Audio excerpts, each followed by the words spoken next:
आपल्यासोबत सामाजिक कार्यकर्त्या अंजली दमानिया सुद्धा आहेत. मॅडम, सगळ्या घडामोडी आपण दीड महिन्यातल्या पाहिल्या आणि अखेर धर्मेंद्र प्रधान यांचा राजीनामा झालेला आहे.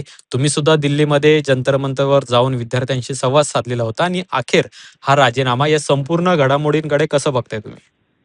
नाही, मला असं वाटतं की प्रत्येक आत्ताच्या ज्या यंग इंडियाच्या या लढ्यामुळे हे सगळं साध्य झालंय. खरं तर अभिजित, आशुतोष, सौरव बरोबर सोनम वांगचुकांचा 25 दिवसाचं जे उपोषण होतं ते आणि पूर्ण देशभरातनं मिळालेला प्रचंड प्रतिसाद हेच त्याचं मूळ कारण आहे. आणि मला असं कुठेतरी वाटतंय की आता जनताच जागी झालीये. त्यांच्यात प्रश्न विचारण्याची एक ताकद आलीये आणि ज्याला आपण उत्तरदेई म्हणतो सरकार, ते आता ह्यापुढे आपल्याला तसं दिसेल अशी अपेक्षा आपण करू शकतोय. आणि जी अकाउंटेबिलिटी आपल्याला हवी होती, कारण जेवढे मंत्री आहेत आपण बघतो की त्यांना असं वाटतं की आम्ही अ, कोण मोठे लागून गेलोय, त्यांच्यातली जी मगरुरी, जो माज होता तो कुठेतरी उतरताना दिसतोय. आणि पुन्हा लोकशाहीचा जन्म आपल्या देशात झालाय की काय, अशीच आता सगळ्यांच्या मनात भावना असेल. कारण आताचा हा मोठा मोठा विजय जो आहे ते तरुण भारताचा विजय झालाय आणि सगळ्या लोकांचा विजय झालाय. दुसरीकडे आपण पाहिलं की नरेंद्र मोदी यांच्या कार्यकाळातला सगळ्यात मोठा राजीनामा, म्हणजे 12 वर्षातला एका मंत्र्याला स्वतः राजीनामा द्यावा लागतोय. राजकीय विश्लेषण याचं कसं कराल तुम्ही?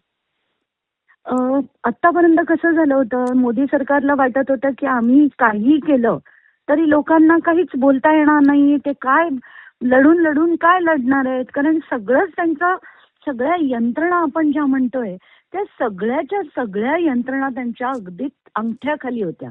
त्यामुळे लोकांना साधा जो प्रश्न विचारायचा असतो तो सुद्धा विचारता येत नव्हता.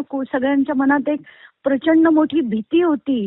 ती आता भीती संपली आहे. त्यामुळे मला असं वाटतं की एक वेगळा उदय झालाय आणि आताचा भारत आता यापुढे हिंदू मुस्लिम आता हे ऐकणार नाहीये. हा. त्यांना नक्कीच भारताला बदल करून मोठा बदल आणायचा आहे, हेच याच्यावरनं दिसतंय. दुसरीकडे आपण पाहिलं की एका मराठी मुलाने दिल्लीला झुकवलं, असं सुद्धा आता सोशल मीडियावर म्हटलं जाते. म्हणजे मराठी मुलाने दिल्ली झुकवली, असंच एकूण एक चित्र. म्हणजे अभिजित दिपकेने सुरुवातीपासून ही जी काय भूमिका घेतली होती, काँग्रेस जनता पार्टीचा उदय त्याच्यामधून झाला आणि अखेर हा राजीनामा. तुम्हाला वाटतंय महाराष्ट्राने दिल्ली झुकवली? नाही, मला असं वाटतंय की अभिजित दिपकेचा सगळ्या महाराष्ट्राला अभिमान नक्कीच आहे.